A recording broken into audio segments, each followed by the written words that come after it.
میرا نام رفت چودھری ہے. میں الہدا کے سیکنڈ بیچ کی اسٹوڈنٹ تھی اور اس وقت میں حفظ برانچ جو الہدا کی ہے F8 میں اس میں ایز اے ہیلپر کام کرتی ہوں اور تھوڑا سا ٹائم جو ہے وہ میں ان چھوٹے بچوں کے ساتھ گزارتی ہوں. یہ چھوٹے بچے نور مونٹیسری کے ہیں اور وہاں پر ہم کوشش کرتے ہیں ان بچوں کو کچھ تھوڑی تھوڑی دین کی باتیں کچھ دعائیں سکھانے کی کوشش جو ہے وہ جاری ہے. تو ان سے میں آپ کا تھوڑا سا تعارف کروا دیتی ہوں تو اس کے بعد یہ بچے جو ہیں بیٹھ کر تھوڑی سی دعائیں پڑھیں گے. ان کا نام ہے نمرہ. دوسرے نمبر پہ آ رہے ہیں. کیا نام ہے آپ کا؟ اظہار. ماشاء اللہ. آئیے. تیسرے نمبر پر ہیں رضوان. ماشاء اللہ. اس کے بعد ہیں ماشاء اللہ دیکھا کتنا اچھا. اور ہمارے جو مین آرٹسٹ ہیں وہ تو چلیں نام بتائیں اپنا. ہشام. اب یہ بچے تھوڑی سی آپ کو بتائیں گے جب ہم کوئی کام شروع کرنے لگتے ہیں تو سب سے پہلے ہم کیا پڑھتے ہیں؟ اعوذ باللہ من الشیطان الرجیم. بسم اللہ الرحمن الرحیم. اور جب ہم سب صبح کو اٹھتے ہیں سونے کے بعد تو کون سی دعا پڑھتے ہیں؟ احیانا بعدما اماتنا والیہ النشور. اس کے بعد brush your teeth before you eat, brush your teeth before you eat, brush your teeth before you eat. اور کھانے سے پہلے ہم کون سی دعا پڑھتے ہیں؟ بسم اللہ الرحمن الرحیم. کھانا کھانے کے بعد اب ہم گھر سے باہر جانے لگے ہیں. گھر سے باہر جانے سے پہلے کون سی دعا پڑھتے ہیں؟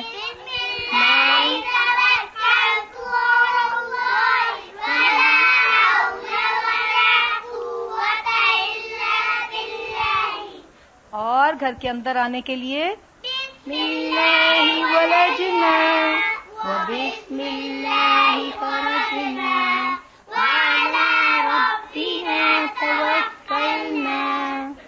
اب ہم اسکول آ گئے. اسکول آنے کے بعد جب ہم کبھی باتھ روم جانے لگتے ہیں تو کون سی دعا پڑھتے ہیں؟ اللہم انی اعوذ بک من الخبث والخبائث. اور باہر آنے کے بعد اور جب ہمیں کوئی اچھا کام ملتا ہے یا ہم کسی چیز کو خوش ہوتے ہیں تو کیا کہتے ہیں؟ ماشاء اللہ. اور جب کبھی غصہ آتا ہے کوئی چیز سے ہم ناراض ہوتے ہیں تو کیا کہتے ہیں؟ اعوذ باللہ من الشیطان الرجیم. اور چھینک آ جائے الحمدللہ. اور اس کے جواب میں اور جب کبھی ہمارے پیارے رسول محمد صلی اللہ علیہ وسلم کا نام آتا ہے تو ہم کیا پڑھتے ہیں؟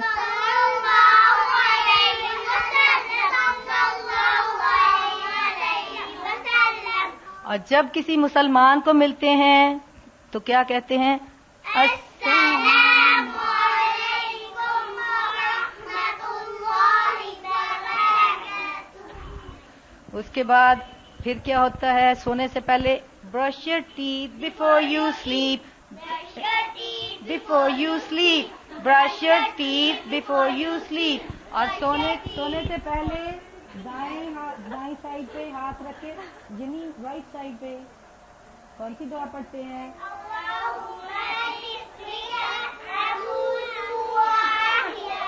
سب کے سونے کا ٹائم ہو گیا. اب ہم فائنل دعا پڑھتے ہیں. ٹھیک. اللہم اجعل فی قلبی نورا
اپنے لیے دعا مانگنی ہے تو دیکھیں.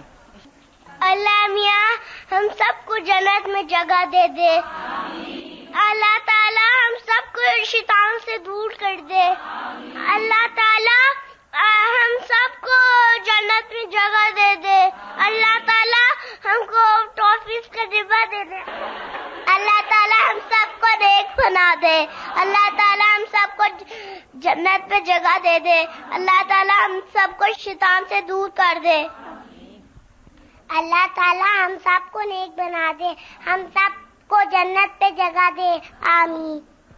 اللہ تعالیٰ مجھے نیک بنا دے. اللہ تعالیٰ ہم سب کو جنت میں جگہ دے. جتنے بھی لوگ ہیں ہم سب کو شیطان سے دور کر دے. اللہ تعالیٰ ہمیں جنت میں جگہ دے. اب شام میں پڑھنا کہتے ہیں، شام سے کہیے کہ وہ طلع البدر علینا کریں گے. طلع البدر علينا من ثنيات الوداع وجب الشكر علينا ما دعا لله داع. رسول الله حبيب الله نبي الله شفيع الله صلى الله على محمد صلى الله عليه وسلم صلى الله على محمد صلى الله عليه وسلم. ما شاء اللہ لا حول ولا قوة الا باللہ. بارابین اسلامی چڑی یاد رکھے سوچے سمجھے دیکھے پالے ان کو نہ بھولے. پہلا محرم دوسرا ظفر ان دونوں کے پیچھے پیچھے ربیع الاول ربیع الثانی جمادی الاول جمادی الثانی. باقی چھ کی ہے ترتیب باقی چھ کی ہے ترتیب رجب شعبان رمضان شوال کا ذوالحجہ. شاباش. ابھی آپ یہاں بیٹھیں گے بچے ہمارے ساتھ یا باہر جانا چاہیں گے؟ میں چلا جاتا ہوں لیکن 7 اپ کچھ نہیں لوں گا. 7 اپ نہیں لوں گا. اچھا لائن میں ہشام. حضور صلی اللہ علیہ وسلم نے فرمایا جب کوئی کھانا کھانے لگو تو کل بیمینے کا وکل مما یلی کا، دائیں ہاتھ سے کھاؤ اور اس سے کھاؤ جو تمہارے قریب ہو. یعنی مثلاً اگر پلیٹ میں کچھ چیزیں دور ہیں اور کچھ قریب ہیں تو دور سے نہیں اٹھاؤ، نزدیک سے اٹھاؤ اور دائیں ہاتھ سے. تو اسی طرح مجلس میں بھی جب آپ بات کا آغاز کرنے لگیں تو دائیں ہاتھ سے کریں اور جو آپ کے قریب ہو اس سے کریں. السلام علیکم. میری باتیں ویسے آپ ہر روز سنتے ہیں اور بہت زیادہ سنتے رہتے ہیں، لیکن یہ کہ ابھی جب یہ بچے پڑھ رہے تھے دعائیں تو میں یہ سوچ رہی تھی، خاص طور پر یہ جو دعا تھی اللہم اجعل فی قلبی نورا والی دعا، تو میں یہ سوچ رہی تھی کہ ان کو کتنے اچھے طریقے سے سکھایا گیا ہے کہ انہیں ہر ورڈ پہ یہ احساس ہے کہ ہمارے جسم کا جو ہر حصہ ہے اس کو بھی اللہ تعالیٰ کی طرف سے عطا کردہ نور میں ڈھل جانا چاہیے. اور میں یہ سوچ رہی تھی کہ میں نے ان بچوں سے ابھی یہ بات سیکھی ہے کہ اگرچہ شعور تو ہوتا ہے مانگتے ہوئے، لیکن شاید اتنا شعور نہیں تھا جتنا ان کا تھا. تو یہ کہ ہر چیز کو جب بھی اللہ تعالیٰ سے مانگیں تو اسی طرح کا شعور ہونا چاہیے جیسا نیچرل اور فطری ان بچوں کا تھا. اور دوسری بات یہ بھی کہ جیسے کہ ہر ایک سے انسان سیکھنے کی کوشش کرے، چاہے وہ بچہ ہے چاہے وہ بڑا ہے. جیسے بشرا نے بھی ابھی آپ کو اپنا ایکسپیرینس بتایا ہے، تو جیسے ہم سب لوگوں کا ایک مزاج بن گیا کہ شادی اور یہ سب کچھ، پھر گھر اور پھر بچے اور پھر یہ سب چیزیں ایسی ہیں کہ ان میں پڑھ کر انسان اپنے دین کے لیے اس کے لیے وقت نکالنا مشکل ہوتا ہے. لیکن یہ ایک مجموعی مزاج بن گیا ہے، اس کو بدلنے کی ضرورت ہے اور بشرا نے پہل کی ہے اور انشاءاللہ تعالی باقی سب بھی اس میں شامل ہوں گے اور یہ پوری قوم کا مزاج بدل جائے گا انشاءاللہ. تو مشکلات تو ہوتی ہیں، جیسے اس کو بھی بہت سی باتیں سننے پڑی، لیکن وہی بات جیسے آج کل ہم بہت زیادہ اس لفظ کو پڑھ رہے ہیں، کمٹمنٹ کو، بہت زیادہ پڑھ رہے ہیں آج کل اس کو, اور اس کی مجھے بھی اس کمٹمنٹ کا احساس جو اس بار ہوا ہے وہ پہلے نہیں تھا اتنا زیادہ. تو یہی بات کہ جب کمٹمنٹ ہوگی تو پھر ہر چیز آسان ہو جائے گی اور پھر مشکلات بھی مشکل نہیں لگتی ہیں. بس اتنا کافی. السلام علیکم. مجھے ان چیزوں کا بہت شوق تھا, کپڑوں کا, جیولری کا, اور بہت زیادہ. ہو سکتا ہے ابھی بھی اس کے کچھ غلط اثرات میرے اوپر نظر آتے ہوں, لیکن آج مجھے اپنا آپ بہت ڈفرینٹ لگا. کل بلکہ مجھے تھوڑی فکر ایک دم سے ہوئی کہ اس سے پہلے تو کبھی ایسی کوئی دعوت نہیں گزری تھی. کچھ تو اب گزر چکی ہیں الحمدللہ جب سے الہدیٰ آنا ہوا ہے, لیکن پھر بھی مجھے تھوڑا سا فیل ہوا کہ اچھا کل اس طرح کی کوئی ڈفرینٹ سا اوکیزن ہے تو میں کیا پہنوں گی. ایک دم سے میرے ذہن, اور پھر میں نے ایک دو لڑکیوں سے بھی بات کی, ایک جو ہم لوگ کے جو اسٹاف ممبرز ہیں وہاں پہ, لیکن پھر مجھے خود ہی اپنی بات پہ اتنی ہنسی آئی کہ کیا حرج ہے اگر ہمارے کپڑے بہت اچھے نہ ہو, اور کیا حرج ہے اگر ہماری جیولری بیسٹ نہ ہو اور میک اپ اچھا نہ ہو. اصل بات یہ ہوتی ہے کہ آپ کا دل خوش ہو, اور جن لوگوں سے آپ مل رہے ہو ان کے ساتھ آپ کا ایک آئی ڈونٹ نو جو آپ لوگوں کے ساتھ ایک خاص لگاؤ ہے, شاید میں ایکسپلین نہیں کر سکتی اس کو, اور وہ جو خوشی جو آپ کو حاصل ہوتی ہے اپنوں میں آنے سے, اس کا مجھے آج اتنا احساس ہو رہا ہے, کیونکہ آج آنے سے پہلے میں اپنے آپ کو بہت ڈفرینٹ لگ رہی تھی, اور یہاں آنے کے بعد جو مجھے سکون ملا ہے اور آپ لوگوں سے مل کے جو خوشی ہوئی ہے وہ میں بیان نہیں کر سکتی. اور مجھے یہ لگ رہا ہے کہ جب آپ اللہ تعالیٰ کے لیے اپنے آپ کو کسی بہتر کام میں بزی کر لیتے ہو تو اللہ تعالیٰ اس طرح کی چیزیں آپ کے ذہن سے ہی نکال لیتا ہے جو اس وقت آپ سوچ بھی نہیں سکتے کہ یہ چیز میں چھوڑ سکتا ہوں اور یہ چیز تو میری زندگی ہے. لیکن جب آپ ایک اللہ تعالیٰ کی طرف چلنا شروع ہوتے ہو تو اللہ تعالیٰ آپ کی بہت مدد کرتے ہیں, اور خود بخود یہ چیزیں آپ کے دل میں ان کی پرائیورٹی بالکل کم بلکہ ختم ہو کے رہ جاتی ہے. اور مجھے یہ سوچ کے بہت حیرت ہو رہی ہے آج, اور بہت خوشی ہو رہی ہے. اور آپ سب کو عید مبارک. السلام علیکم. میں یہ نوٹ کر رہی تھی کہ جب ہماری پارٹی ہوتی کہ اسکول کالجز میں ہوتی تھی تو اتنے لوگوں کے سامنے جب چلتے ہوئے تو میں لڑکیوں سے ہی خوف زدہ ہوتی تھی کہ پارٹی پہ جانے سے گھبراتی تھی کہ لڑکیاں جب گیٹ سے انٹر ہوں گے تو اس طرح کے کمنٹس ملیں گے کہ جیسے مارکیٹ سے گزر رہے ہیں نا.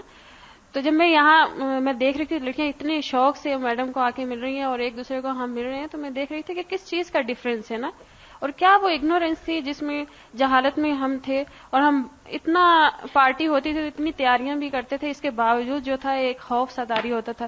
لیکن کل میں نے دیکھا کہ کوئی پارٹی کی تیاری بھی نہیں تھی. میں بلکہ سب سے کہہ رہی تھی کہ لاؤ میں کپڑے استری کر دوں تم لوگوں کو, تو کہہ رہے تھے کہ نہیں ایسے ہی چلے جائیں گے, ٹائم ویسٹ ہو رہا ہے نا. تو میں یہ دیکھ رہی ہوں کہ اللہ تعالیٰ کے اس کلام میں اتنی ایک حسن اور خوبصورتی ہے کہ انسان جو ہے وہ اندر سے چینج ہو, اس کا دل چینج ہو جاتا ہے. بس صرف اتنا کہوں گی کہ یہ سال جو آپ کو ایک ملا ہے یہ آپ کا زندگی کا سب سے قیمتی سال ہے. جتنا آپ کا ساتھ قرآن کا اس سال رہے گا باقی زندگی میں ویسا نہیں رہتا. وہ ایک سبق کو یاد کرنے کی جو آپ کے اوپر ذمہ داری ہوتی ہے 8 دفعہ 10 دفعہ, پھر تجوید, پھر سبق سنانا, پھر ٹیسٹ کے لیے ریوائز کرنا, تو اس کو آپ ہمیشہ یاد رکھیں گے. بس صرف اتنی کوشش کریں کہ اس میں اپنا وقت ضائع نہ کریں, اس کو اپنا پورا وقت دیں. لوگ آپ پہ ترس کھائیں گے, ایک وقت آتا ہے اپنے اوپر ترس کھانا شروع کر دیتے ہیں. سارے لوگ تو یہ کر رہے ہیں اور مجھے دیکھو میں ادھر ہوں اور میں بھی ٹریول کر رہی ہوں اور یہ ہے اور وہ ہے. تو اپنے اوپر ترس کھانا چھوڑ دیں اور فخر کریں گے آپ کے ہاتھ میں قرآن ہے اور اللہ تعالی ہم سب سے اپنا کام لے لے اور اس کو قبول فرمائے. علینا نے جیسے بات کی کہ آپ لوگوں کے لیے بہت قیمتی سال ہے, تو مجھے لگتا ہے جیسے میرے لیے مجھے جو یہ ایک سال ملا ہے انتہائی قیمتی سال ہے, اور میری زندگی کا مجھے لگتا ہے جیسے سب سے زیادہ قیمتی وقت ہے. اور مجھے بعض دفعہ اپنے اوپر اتنا زیادہ مجھے رونا آ جاتا ہے. میں سوچتی ہوں کہ میں اس قابل نہیں تھی جہاں پہ اللہ تعالیٰ مجھے لے آئے, اور دن رات میرے سامنے ایک جیتی جاگتی مثال ہر چیز کی ہوتی ہے. اور آپ لوگ سوچ نہیں سکتے, مجھے اس چیز کا اندازہ اب ہوا ہے کہ یہ واقعی درست بات ہے کہ جب آپ اللہ کی راہ میں نکلتے ہیں تو اللہ تعالیٰ آپ کی وہاں سے مدد کرتا ہے جہاں سے آپ سوچ بھی نہیں سکتے. تو اس چیز کی میں نے مثال دن رات کئی دفعہ اپنے سامنے دیکھی ہے, اور اللہ تعالیٰ نے, میں سمجھتی ہوں کہ مجھے ایک بہت بہت اچھا چانس ملا ہے. اور جہاں تک میں میڈم کو دیکھتی ہوں کہ ہر وقت انہوں نے وہ کس طرح سے اپنا ٹائم سپینڈ کرتی ہیں اور وہ ایک لمحہ بھی اپنا ضائع نہیں ہونے دیتی. اگر ایک لمحے کے لیے بھی فارغ ہوتی ہیں تو وہ اس میں کچھ نہ کچھ پڑھتی ہیں یا کسی سے کچھ نہ کچھ سیکھ رہی ہوتی ہیں. اور اسی طرح جب آج صبح ہم لوگ تیار ہونے کے لیے میڈم اٹھنے لگی اور میڈم کہتے ہیں جاؤ تم بھی تیار ہو, میں بھی تیار ہوتی ہوں, اور تقریباً 5-7 منٹ ہوں گے کہ میڈم بالکل تیار ہو کے نکل آئی, اور میری ایک چیز ادھر تھی ایک چیز ادھر, میں دوڑتے بھاگتے آخری وقت ہمیشہ کی طرح میں جب آئی اور آپ دیکھیں کہ ہم سب سے شاید اچھی میڈم ہی لگ رہی ہیں اور میڈم سے 5 منٹ میں شاید تیار ہوئی ہیں. تو بس میں یہی کہوں گی کہ ہم لوگوں کو میڈم کی زندگی سے بہت کچھ سیکھنا ہے. صبح جب میں آئی ہوں تو میں نے دیکھا لوگ بہت اچھی طریقے سے تیار ہو کے آئے ہیں. تو پہلے میرا کل بالکل ارادہ نہیں تھا کہ میں تیار ہو کے جاؤں گی, میرا خیال تھا گاؤن پہن کے بیٹھ رہوں گی, لیکن پھر میں نے سوچا کہ یہ خوشی تو ہمیں اللہ تعالیٰ کی طرف سے ملی ہے کہ ہمارے 10 سپارے ختم ہوئے ہیں اور سب لوگ بھی اتنی اچھی طرح تیار ہوئے ہیں. سب آپ لوگ اپنی نیت کو چیک کریں کہ وہ کس وجہ سے تیار ہوئے ہیں, تو ان کا یہ کام بھی ان کے دین کی راہ میں ہی ہوگا. میں اتنا کہوں گی جب ہمارا ختم قرآن ہوا تھا میرے پاس ایک دعا نکلی تھی کہ میں الہدا دوبارہ آ سکوں. تو الحمدللہ یہ میرا 3rd ایئر ہے, بیکاز قرآن سے ایک اٹیچمنٹ ہو جاتا ہے. اور جب میں سوچتی ہوں اگر میں گھر میں ہوتی اور فار ایگزامپل صبح قاری صاحب کی کلاس نہ اٹینڈ کر سکتی ہوں, میڈم کی کلاس بھی, تو یہ اللہ کا ایک فضل ہے, توفیق ہے کہ انہوں نے ہمیں دی ہے. السلام علیکم. میں وہی بات کہوں گی جو الینا وجی نے کہی تھی کہ آپ کا یہ والا سال بہت قیمتی ہے, اور اس لحاظ سے کہ ہم دیکھتے ہیں ہم لوگوں کو تفسیر سمجھ میں تو آ رہی ہوتی ہے, لیکن جس طرح سے آپ لوگ لکھتے ہیں, جس طرح آپ لوگ کمیٹیڈ ہیں اس وقت, اس طرح ہم نہیں ہیں. اور ہم بس دن میں جا کے دہراتے بھی نہیں ہیں اور بس گھر کے کاموں میں مصروف ہو جاتے ہیں, تو اس طرح سے وقت نہیں لگا رہے ہوتے, اور کبھی کبھار ناظرے کی بھی مشکل سے ہی وقت ملتا ہے. تو یہ وقت بہت قیمتی ہے, اس لیے آپ لوگ وقت ضائع مت کیجیے گا. مجھے جس چیز کا سب سے زیادہ احساس ہوا تھا وہ یہ کہ جب ہم کورس کر کے نکل جاتے ہیں تو مائنڈ میں کلاس ہوتی ہے کہ ہم ویسے انہی لوگوں کو پڑھائیں گے اور سامنے کلاس ہونی چاہیے, لیکن بعد میں نے سوچا کہ سب سے زیادہ ضروری گھر والوں کو پڑھانا ہے. تو کوشش کرنی چاہیے کہ ہم گھر والوں کو پڑھائیں اور اپنے بہن بھائیوں سے شروع کریں, کیونکہ انہیں پڑھانا زیادہ مشکل ہوتا ہے اور سمجھانا بھی زیادہ مشکل ہوتا ہے. ہمنا, سعدیہ, رضیہ اور تو نہیں کوئی رہ گیا, اور جنہوں نے غزل سنانے کا کہا تھا وہ بھی آ جائیں. السلام علیکم. میں یہی بات کروں گی آپ سے جو سب کہہ رہے ہیں کہ آپ لوگ ٹائم کی بہت قدر کریں, کیونکہ تفسیر کے دوران میڈم نے جب ایک دفعہ بتایا تھا کہ ٹائم کی آپ لوگ قدر بہت کریں, کیونکہ ٹائم جب ختم ہو جاتا ہے تو جتنی مرضی انسان کے پاس چیزیں ہوں اس کے کام نہیں آتی. ٹائم ایک ایسا فیکٹر ہے کہ جس کے ختم ہونے کے ساتھ انسان کی تمام چیزیں ختم ہو جاتی ہیں. تو اگر ہم ٹائم کی قدر نہیں کر سکیں گے تو ہم بہت ساری چیزوں میں, بہت ساری باتوں میں کامیاب بھی نہیں ہو سکتے. السلام علیکم. جب پنکی باجی بات کر رہی تھی تو مجھے یاد آ گیا اپنا وقت. پچھلے سال میں میڈم کے ساتھ ہوتی تھی, اور جب آپ لوگوں کا بیچ آیا تو اس وقت میڈم نے مجھے کہا کہ تم ہاسٹل میں کچھ ڈیوٹی ہے تو تم وہ کر لو اور میرے ساتھ تو کوئی اور بھی آ جائے گا. تو میں اب بھی جب پنکی باجی کو دیکھتی ہوں تو میں کہتی ہوں کہ میری میڈم مجھے واپس کر دیں. تو کہتی ہوں پلیز مجھے ایسے نہ کہو, مجھے یوں لگتا ہے کہ جیسے شاید یہی میری آخری دن ہے, اور جب تم مجھے اس طرح سے کہتی ہو تو مجھے اور ڈر لگنے لگ جاتا ہے کہ شاید میڈم کا ساتھ چھوٹ جائے گا. اور جتنا عرصہ میں نے میڈم کے ساتھ گزارا ہے میری ایمان کی بہت اچھی حالت رہی تھی, اور ہر وقت میں یوں فیل کرتی تھی جیسے ایمان کا ایک ہائی لیول ہے. اور جب میں یہاں پر بھی بیٹھتی تھی تو بس تقریباً ہر وقت میرے آنسو ہی گرتے رہتے تھے, اور مجھے بہت زیادہ اچھا سمجھ آتا تھا. لیکن اس کی نسبت اب جب میں جو مجھے ڈیوٹی ملی ہے اس میں اتنا نہیں سیکھتی تھی, اور مجھے وہ اللہ تعالیٰ کی اس میں بہتری ہوگی کہ اللہ تعالیٰ نے مجھے یہاں پر رکھا ہے. لیکن میں اب حسرت بری نظروں سے اپنی بہن کو دیکھتی رہتی ہوں, اور ان کے اگلے سال انشاءاللہ شادی ہو جائے گی, اور پھر انشاءاللہ پھر نئے لوگ بھی کافی تیار ہو جائیں گے جو کام سنبھال لیں گے, اور میں اپنی میڈم پاس واپس آ جاؤں گی. السلام علیکم ورحمۃ اللہ وبرکاتہ. مجھے میڈم کی خدمت کا بہت شوق تھا, لیکن مجھے اس بات سے بہت خوف آتا تھا, اور میں دعا تو کرتی تھی اللہ تعالیٰ موقع دے, لیکن اس سے زیادہ یہ خوف آتا ہے کہ میں شاید ان کی خدمت کا حق کبھی بھی ادا نہیں کر سکتی, بلکہ یقیناً مجھ سے ایسی غلطیاں ہوں گی کہ جو ان کے کام میں رکاوٹ بن جائیں گی. تو اس لیے ایک بات سب سے یہ کہنا چاہوں گی کہ ساری امت کے لیے اور ہم سب ایک دوسرے کے لیے رونا سیکھ لیں کہ حضور صلی اللہ علیہ وسلم اور صحابہ کرام جن کا یہ دین اور یہ سب کچھ ہم پڑھ رہے ہیں, تو انہوں نے صرف علم نہیں حاصل کیا تھا اور سیکھا نہیں تھا اور قرآن کو پڑھا نہیں تھا, بلکہ ایک دوسرے کے لیے اور سب لوگوں کے لیے رونا سیکھا تھا. اور دنوں کو تو جاگ کے گزارا جائے, راتوں کو بھی جاگ کے گزارا جائے, اور کچھ لمحات ایسے ہوں کہ جب رو کے ہم سب کے لیے دعا کریں, اور یہ جو دعائیں ہوں گی انشاءاللہ اللہ تعالیٰ ان دعاؤں کی بنیاد پر لوگوں کے دلوں کو ضرور پھیر دے گا انشاءاللہ تعالیٰ. مجھے آپ لوگوں کو یہ کہنا تھا, کیونکہ تبلیغ کے لیے جب آپ لوگ نکلیں گے آئندہ تو بہت مشکلات آئیں گی، لیکن آپ جب بھی کسی کی خیر خواہی کا سوچیں تو پھر اس کو کبھی چھوڑیں نہ. مطلب بے شک آپ کو گالیاں پڑیں، کچھ بھی پڑے، لیکن آپ اس پہ جمے رہیں. اور میں نے یہ دیکھا ہے کہ اللہ اگر اس کو ہدایت دے گا تو اس میں کچھ نہ کچھ آپ کا حصہ ڈال دے گا انشاءاللہ، اور وہی حصہ ہمیں قطرہ قطرہ کر کے ہی سمندر بنانا ہے. تو کبھی بھی ایک تو کسی کام کو بھی چھوٹا نہ سمجھیں، اور ہمیشہ دوسروں کی خیر خواہی چاہیں، اور کبھی کسی سے نا امید ہو کر اس کو تبلیغ کرنا نہ چھوڑیں. یہاں آنے کے بعد مجھے سب سے زیادہ احساس اللہ تعالیٰ کی موجودگی کا ہوا. ایک دفعہ ہمیں سر پڑھا رہے تھے اور ٹیسٹ ہو رہا تھا اور انہیں جلدی کلاس سے نکلنا تھا، تو انہوں نے اس پہ بورڈ پہ لکھ دیا کہ اللہ موجودن، اور اس کے بعد مجھے اللہ تعالیٰ کا ہر جگہ موجودگی کا احساس ہوا. جو بھی کوئی گناہ کرنے لگے یا کوئی خیال بھی ذہن میں آ جاتا تو فوراً یہ بات ہوتی تھی کہ اللہ تعالیٰ مجھے دیکھتا. امی آئی آ جائیں. السلام علیکم. آپ سب کو میری طرف سے عید مبارک ہو، اور آپ کے 10 پارے ختم ہونے پہ بھی آپ سب کو مبارک ہو. شرارتی تو نہیں ہے، بچپن کا قصہ یہ بچپن سے ہی شرارتی نہیں تھی. بات یہ ہے کہ بچپن سے ہی بڑی خاموش طبع اور بڑی سنجیدہ تھی. بچپن میں اس نے سب سے پہلے تو 9 ماہ کی عمر میں چلنا شروع کیا، اور ہر وقت کلمے کا ذکر بھی کرتی تھی. سب سے پہلے اس نے کلمہ ہی سیکھا تھا پڑھنا، لا الہ الا اللہ. کبھی کبھی ابو کے گود میں بیٹھتی تھی نا تو ابو کے جیبوں میں ہاتھ ڈال لیتی تھی. کہتے تھے ابو پیسے کہاں ہیں؟ کبھی جیب میں نہ ہونا تو وہ کہتے تھے وہ تو ختم ہو گئے. تو یہ کہتی تھی نہیں، پیسے وہ دراز میں پڑے ہیں، پیسے ختم نہیں ہوئے، ابو پیسے ہیں. تو ایک ہمارا نوکر تھا، اس کا نام تھا خان بابا، تو وہ اسے بہت پیار کرتا تھا. اس کی ایک بازو کٹی ہوئی تھی، تو وہ کہتا تھا مجھے کیا کہو گی. وہ خود جو پیار کرتا تھا اسے بڑی چیزیں لے کے دیتا تھا. تو یہ کہتی تھی کہ میں اپنے ابو کو تو جی کرتی ہوں، امی کو بھی جی کروں گی، اور بابا خانوں کا کیا کہوں گی.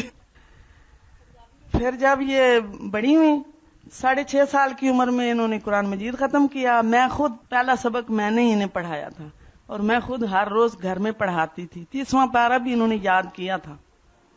پہلے ہماری مرضی تھی کہ ان کو حفظ کروائیں، بعد میں اس کے ابو نے کہا کہ حفظ سے زیادہ اچھا ہے کہ ان کو تعلیم دیں، یہ بچیاں پھر بھلا دیں گی تو مشکل ہو جائے گا، اتنا بوجھ نہ ڈالیں. 6.5 سال کی عمر میں انہوں نے قرآن ختم کیا. جب اس کے بعد ہم نے ان کو دوسری کلاس میں، پہلے میں نے گھر تیاری کر کے دوسری کلاس میں داخل کروایا اس کو. جب اسکول میں داخل ہوئی تو ان کی ہمیشہ پوزیشن ہی ہوتی تھی، ہر منتھلی ٹیسٹ میں بھی اور ہر سالانہ ٹیسٹ میں بھی ہمیشہ انہوں نے پوزیشن حاصل کی ہے. اور جب یہ 7ویں کلاس میں تھی نا تو اس کو اپنے استاد کہتے تھے کہ اپنی امی کو کیوں نہیں بلاتے، آپ کی امی کدھر ہیں، وہ کون سی ہیں، آپ اتنی لائق بچی ہیں، کبھی آپ کی امی نہیں آئی. پھر انہوں نے مجھے خصوصی طور پہ بلایا، وہ میں گئی تو بڑی مجھے مبارکیں دیتی تھی اور مجھے گلے لگاتی تھی کہ آپ کی بچی کتنی لائق ہے اور کتنی اچھی ہے. اور شرارتی بھی نہیں کرتی تھی اسکول میں بھی اور کلاس میں بھی. ایک بات یہ تھی کہ یہ ہمیشہ جب نئی کلاس میں آنا تھا نا تو اس آنے والی کلاس کا کورس پہلے ہی ختم کر لیتی تھی. چھٹیوں میں اس کی تیاری پہلے ہی ہو جاتی تھی. سب سے اہم بات یہ تھی. اس کے ابو کو بھی بڑا شوق تھا اور یہ خود بھی بڑی چاہت رکھتی تھی پڑھنے کے لیے. تو جب میٹرک کا اس کا امتحان دیا ہے تو اس وقت یہ بہت بیمار تھی. اس کے ہاتھ پاؤں پہ نا دانے سے نکلے ہوئے تھے. وہ دانے کی وجہ سے بڑی مشکل سے انہوں نے پیپر دیے. اس سے پہلے بھی 1 ماہ بستر پہ رہی، لیکن پھر بھی نمبر اس کے کافی زیادہ 700 سے اوپر تھے.